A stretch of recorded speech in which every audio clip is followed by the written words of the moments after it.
So, we are here today to talk about the keys to starting over in midlife. So, this is a big one and always gets lots of interest, of course, because starting over, first of all, just the term around it feels scary. So, we're going to talk a little bit about what makes starting over scary. Then I want to talk about what some of the real keys are from a spiritual standpoint that will help you to move forward with confidence as you move into this next new phase, which can be a very exciting time for a lot of women. And then I'm also going to give you some really practical tips and kind of a formula of questions so that you can make sure that as you're moving forward and creating that fresh start for yourself, that you are doing it with more intention than what most people do it with. So let's start with that, because that's exactly why starting over feels scary to a lot of women. When we look at what it means to start over, it feels like it's just the term itself is almost dramatic in the sense that it feels like we're throwing out everything. It's like throwing out the baby with the bathwater, as the saying goes. But the truth is that starting over is never that way, because there's no such thing as starting. There is no do-overs, right? What you're doing when you're making a change at any time in your life is you're taking everything you've brought from the past, everything you have right now, and you're deciding to bring it into your future. So all of your knowledge, any of your education or career experience, all of the experiences that you've had in your life, you're bringing that with you. But the mistake that most women make is, first of all, they don't kind of take stock of the knowledge and experience that they are bringing with them. And then they don't really, because without doing that, they don't really set an intention for what they want moving forward. So when you decide that you want to make a big change in your life, instead of looking at it as starting over, I would invite you to look at it as creating a future that you love. So it's a new beginning, or it's just a beginning, as you decide to live in a way that is more aligned with what you actually want in your life. So just that alone, and just reframing that change alone, can help a lot of women to step into that period of time with a lot more confidence. Because when, instead of looking at it as, there's right now and there's everything before now, and now there's this beginning that is very unknown and scary to me, what you can do instead is you start to design what that future looks like, so that it no longer feels scary. Because the intention around all of this is, as you create something new in the future, you're doing it with more intention so that it looks more like something that you actually wanted to create. And the truth is, the whole idea of life and these big plans that we always make for ourselves. I would love for anybody on here to let me know if you or anyone else that you know has ever lived a life that went exactly according to plan. That is not a thing. Nobody's life goes exactly as planned. Every single person we have, we've got these disruptors, I've heard them called, and there's kind of small disruptors in our life, like, maybe breaking your leg, or and depending on the impact of some of these things. I mean, sometimes smaller, or all disruptors are on a spectrum, but sometimes smaller disruptors might be around.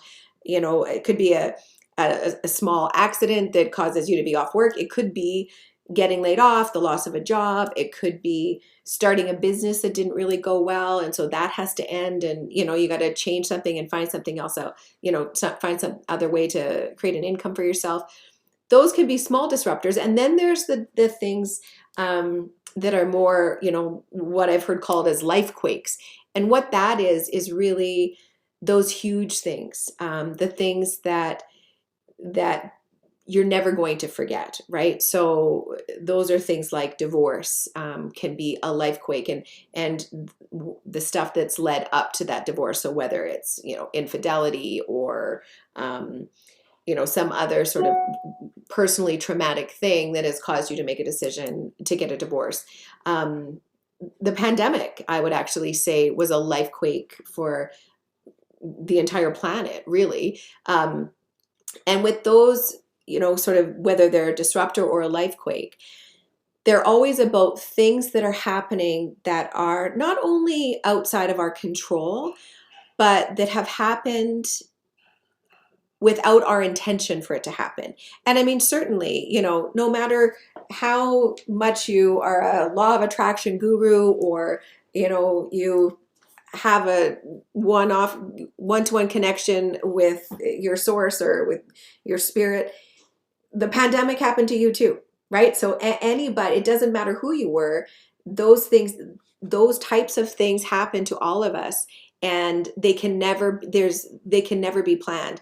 And I believe, a lot of that stuff serves as such a powerful reminder for us around how our plans are kind of silly. That, intentions are good, and plans are good too, but plans are only good when we're allowing them to flow as though we are part of something much bigger than ourselves, and to see the power in that and get joy from that, and find the expansion that can come from that, rather than feeling like our plans are something that are there so that we can control our life. Because as the pandemic showed all of us, there's many things that happen that are completely out of our control. However, with that said, the pandemic again served as a great reminder of when these things happen that happened without our intention for them to happen.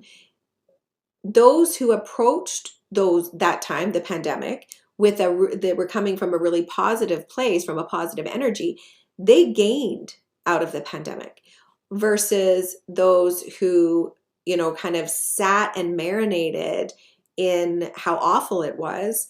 And then, and for a lot of people who did that, it became this time of extreme stress and became quite traumatic for people. Now, of course, people obviously died during that pandemic. So it was a really difficult time for families. There were tragedies that occurred, but those tragedies, just like all tragedies in our lives, again, became about when the tragedies were happening, how was it being approached? Were you, like the people who were appreciating the doctors and nurses who were working tirelessly to try to save people, and people who were seeing all of the good that was coming out, all the love that was flowing through the pandemic. Those people did okay throughout it. They were able to move through it and move on to, this now post-pandemic world with joy and love in their heart still, versus those who sat in the problems that were happening around the world, and focused on all the horrible things, the horrible decisions by government, this horrible thing happening, that horrible thing happening. The truth is, the same things were happening across the globe, and some people were able to move through it, and other people had a horrible time with it. And the only difference between those two people, or those two groups of people, was the choices that they made in terms of what they chose to see as they moved through it. And that example is a very poignant example of how all of us can approach these big changes in our lives when we're starting over. And I want to point out as well that as I'm talking about this idea of starting over, I'm not just talking about, someone who's getting a divorce and now they're starting their life over after a divorce.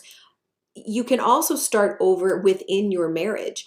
And I see tremendous success with women who decide to take what I'm going to talk about here, and they apply it within the marriage, to see if it's possible to create change in themselves and in their lives, and to watch the impact that that can actually have on their partner and on their marriage. And sometimes the impact, of course, isn't big enough, and they decide, no, I feel really great, and I now want to move forward without my partner, because we're no longer in a place that I want to be in.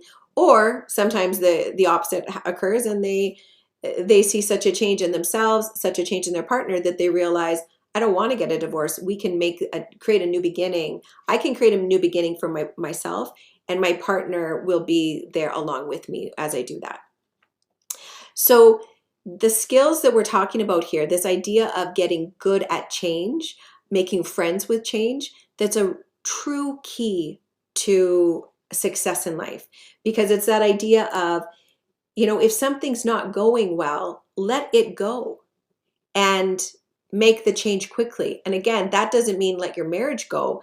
It means identifying what within the marriage isn't going well, and what part of that do we need to work on to let go. So just wanting to be very clear about that what I'm talking about here isn't just starting over after you've decided to leave. You can apply all of this stuff within your marriage to your life within marriage. Maybe this stuff is about you wanting to retire, or wanting to get out of debt, or create a different, financial future for yourself. It doesn't have to be about leaving your marriage behind, but sometimes that is what needs to happen, and that's okay too for a lot of women. So the key is, when we're looking at starting over, is that someone who becomes really good at a new beginning, what that tells me about a person is that they never give up on a happy ending. And so again, getting back to this idea we had around, okay, so I had this plan, and I mean, I'm certainly one of those people, right? So I got married, married my high school sweetheart when I was 24 years old, and I had a plan. I think in my high school yearbook, actually, I'm sure in my high school yearbook, it actually says that one of my goals was a white picket fence. And that was definitely what I identified with. I wanted to get married, have children, build a career, make lots of money, and live happily ever after. And when that plan wasn't working out exactly as I had hoped, there were times when that overwhelming feeling of failure could take over, where it can feel like this thing not working out. In my case, it was my marriage. This thing not working out means that my life isn't working out. And I really encourage you to question that if that's how you're feeling. Because when a marriage doesn't work out, that doesn't mean that you don't still get your happy ending. It means that it's going to look better or different than what you thought, and better, as long as you'll let it be better. So whenever we're talking about prayers or affirmations, and just connecting in with your spiritual guidance system, you always want to look at what you want, and as a way to sort of recognize that you're not trying to take control from the universe, rather you're trying to surrender what you want to the universe so that the universe can bring it to you. You want to end those prayers and those requests and those desires with the phrase, this or something better.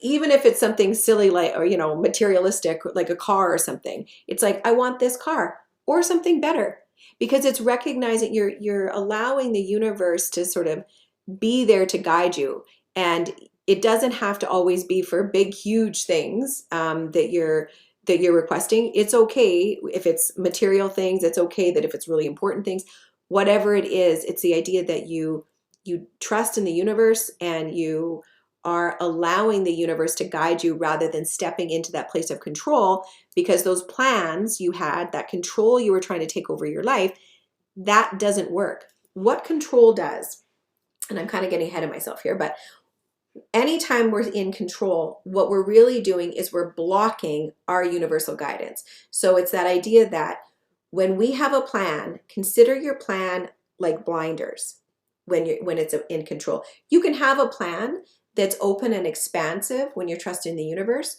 or if you step into control, your plan is this. Your plan becomes blinders, because you're now deciding what I want and how I want to do it is the direction that I'm going. And as the universe is trying to step in and help you out, you're blocking the universe. You're blocking everything you want because your plan over here isn't aligned with that.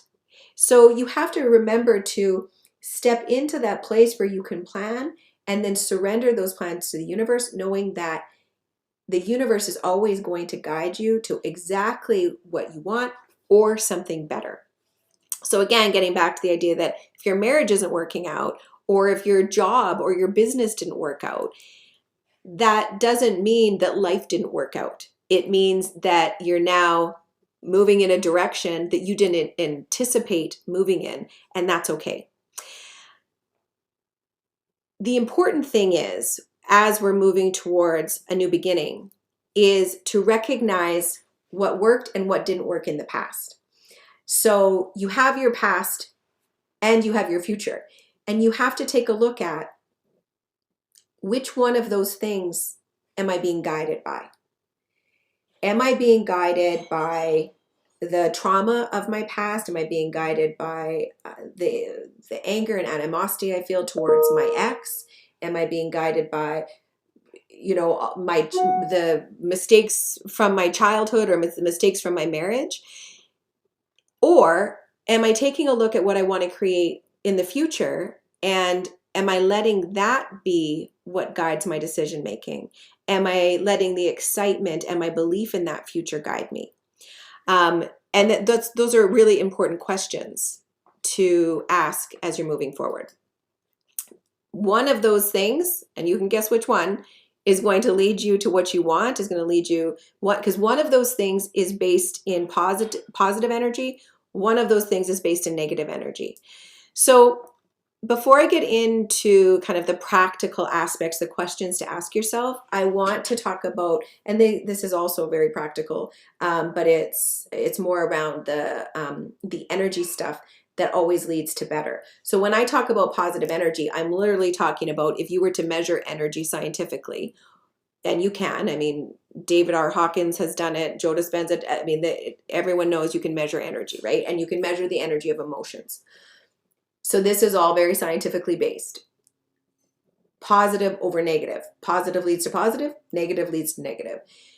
So there's those foundational belief system stuff, and I write about it in When Marriage Needs a Miracle, but I'll just review those things because those are things I really want you to think about as you move forward as you create this new beginning.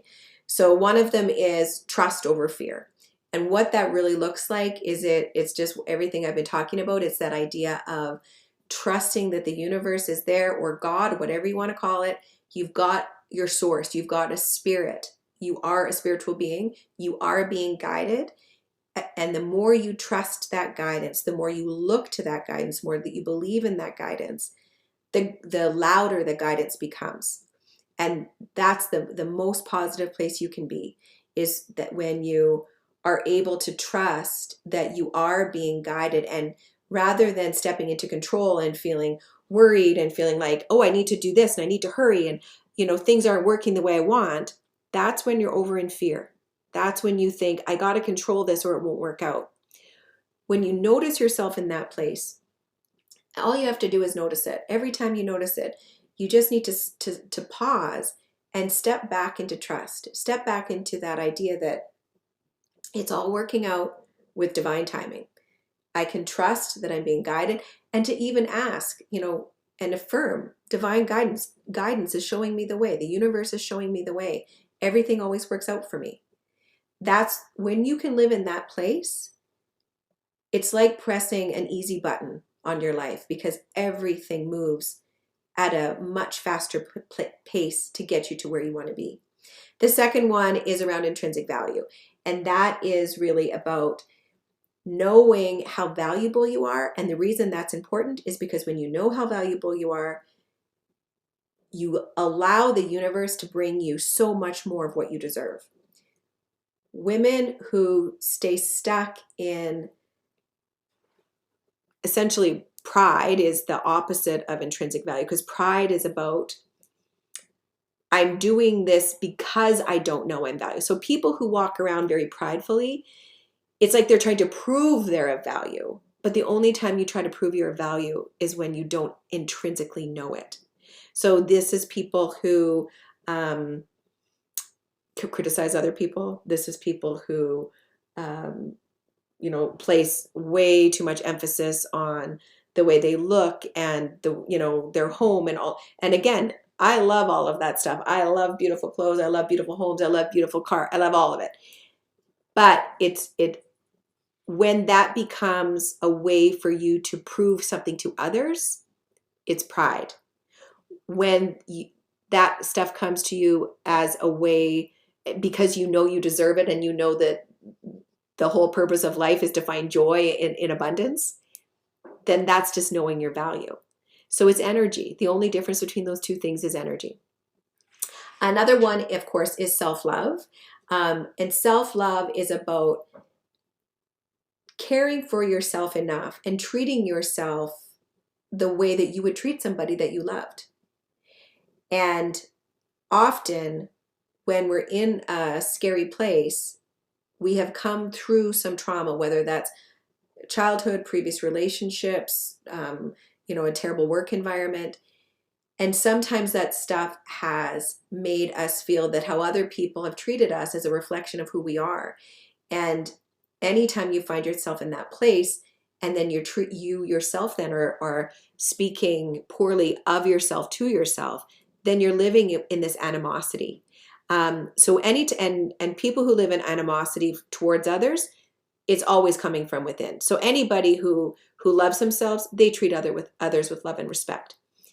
When people don't love themselves, when people and when they're critical of others, that's all that's showing up is they're wishing poorly on others. They're hurting other people. That's just a reflection of their own self-love. And the more you can work on that, the more you can step into self-love and step out of that animosity towards yourself and others. Again, the faster everything you want, joy, love, abundance, the faster all of that will come to you. Because whatever you wish for others is exactly what comes back to you. And the second last one is acceptance versus control. So this very much connects to the trust piece that I talked about, where you want to accept where you are and be excited about what's coming to you. And that's a really big piece of that restart and that reinvention and starting over, is being at peace with where you are now. You cannot move forward with joy if you aren't at peace with where you are now. And the problem is we always think that, well, if I accept where I am, then that means I won't change it. But it's actually the opposite that's true. The more you're able to accept where you are now, the easier it becomes to change things. So that peace, the peace of acceptance, opens you up to inspiration to create new and better things in your life. So the word, I was just saying this tonight on a call, the word inspiration means in spirit. So when you're in peace, when you're in acceptance, the spirit comes through to you so much easier. That's when you get all the good ideas. That's when you answer the phone call at just the right time. So control and inspiration don't go together.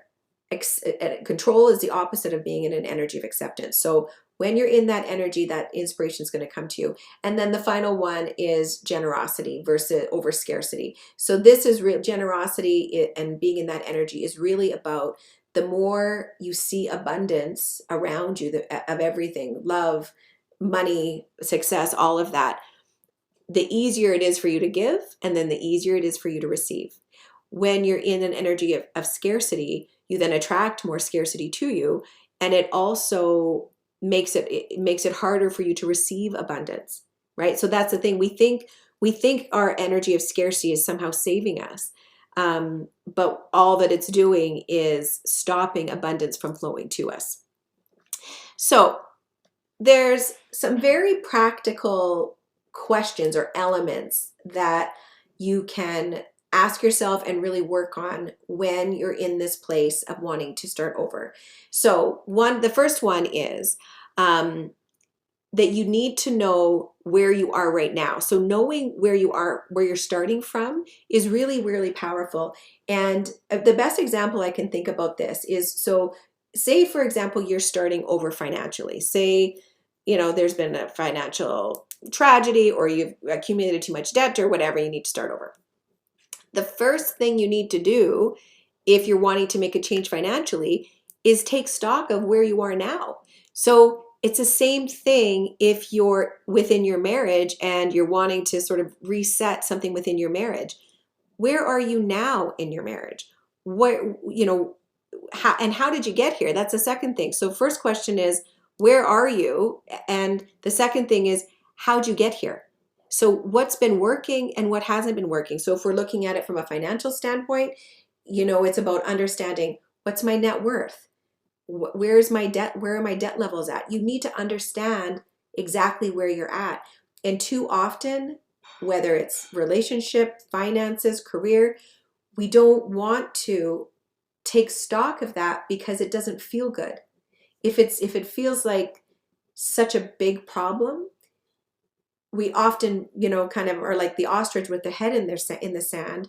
But the problem is, of course, that doesn't work. In fact, that's likely part of what got you to a place of it spiraling to a point that you need a complete reset now.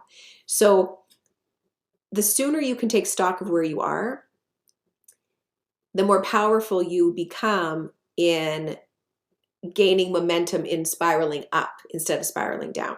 So question number one, where am I right now? Question number two, how did I get here? And below that, part of that question is, what has been working for me and what has not been working for me? So if this is a full life reset, which is, what it feels like often when we get divorced, you take a look at, okay, all of the areas of my life, where am I at? How's my career? Okay, so I'm leaving my marriage, but actually career's going okay. I'm okay there. Or maybe it's like a 5 out of 10. Okay, just take stock of that. What about my finances? What does that look like for me right now? Financial stuff can be really scary when you're getting a divorce. And I always say it doesn't matter what position you're in. You can either see the positive side of it or the negative side of it. You can see it as a huge problem, or you can see that you don't have as big of a problem as what a lot of people have. And, I've had women who have literally millions of dollars and they're getting a divorce and they're worried about money. And then I've had women who have never had a job outside the home. They don't have a clue what their husband's, income is because they've never paid attention to money. And they're scared as well. So it's not about what your situation is. We always think, well, my situation's bad. When you actually step into it and take stock, it's very powerful to understand where you are and then how did I get here. So if you're in a position that you're married and you're leaving your marriage and you don't know anything about finances and that's where you are, then you have to say, how did I get here? Because it's easy to say, well, he's always been controlling, or he's always done this, or he's always done that.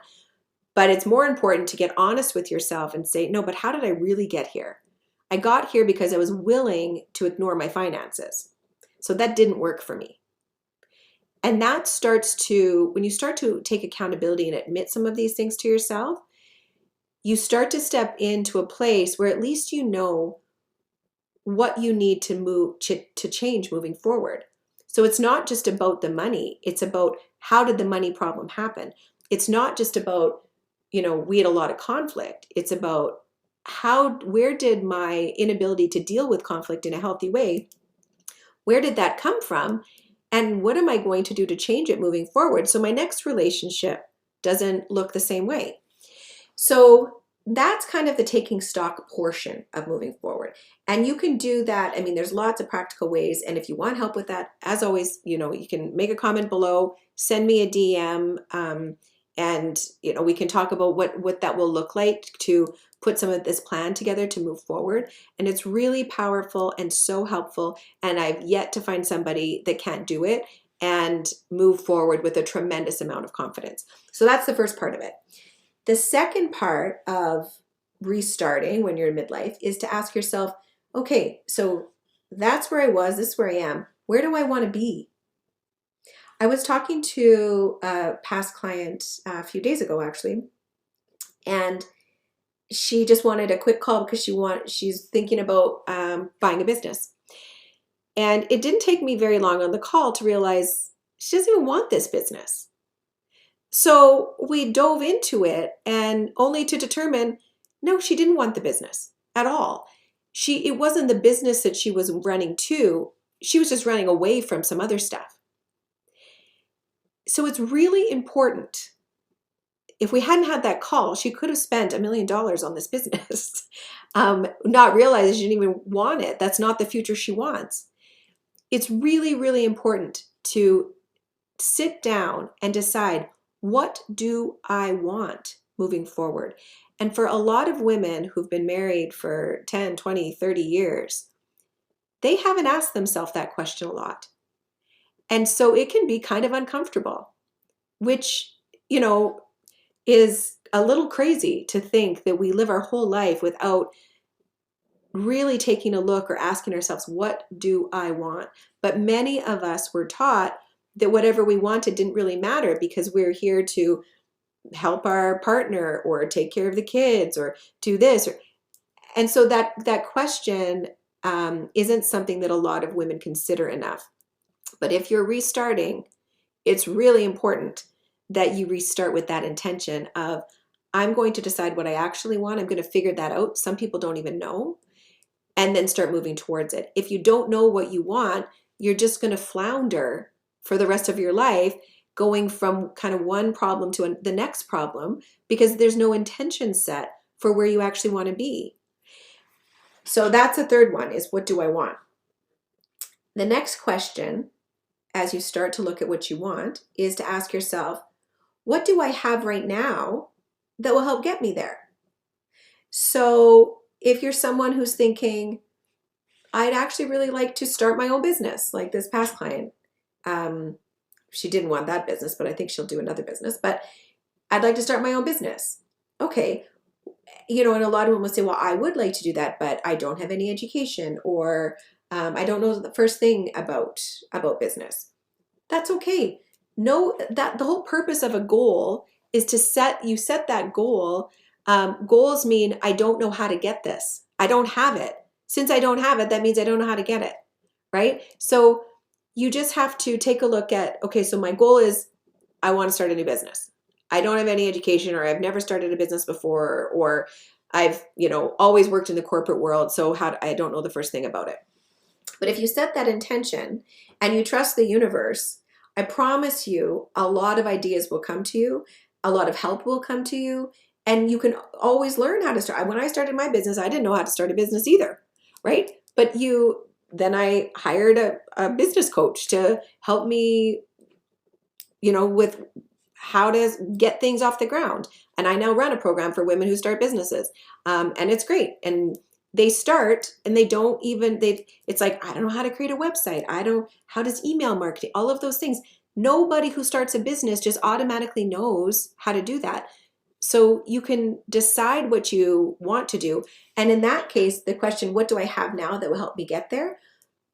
Maybe all that you have right now is a desire. Maybe all you have right now is confidence. Maybe you've got money to invest in the business. If you have nothing to help get you there, then write that down. I don't have any of these things. That's okay. It's about taking stock about what you want and what you have that'll help get you there. Maybe something that you want is, I really want to keep my house. So I hear this from women often, and this was definitely me. They want to keep their house, but they don't have a clue how they're going to do that, whether they don't know how to pay the mortgage, or they're not going to be able to pay out their partner, or whatever the case is. Don't focus on what you don't have. Focus on what you do have. So what do you have now that's going to help you to keep your house? So you've got half of it paid off, or you've got a good job, so you'll be able to qualify for the mortgage, or whatever it is. Take stock of it. And then, of course, the next question is, as you can imagine, what am I missing that I need to help get me there? Okay, so here's this, I want to start a business. I want to keep my house. I want to move to Florida or Costa Rica or whatever. What am I missing? What are the things that I'm now missing and realizing this is why I feel like I can't do it, is because I don't have this stuff. I need $500,000. I need, whatever it is. Taking stock of that is just a part of setting the intention and understanding what you need to move forward. So it's the idea is you decide what life you want, and then you say no to anything that isn't that, right? Or you say no to anything that isn't going to get you there. So, and when you're able to set that intention and then start setting goals, then start making plans, trusting that the universe will guide you and help you along the way, it might take longer than you thought. It might be much faster than you thought.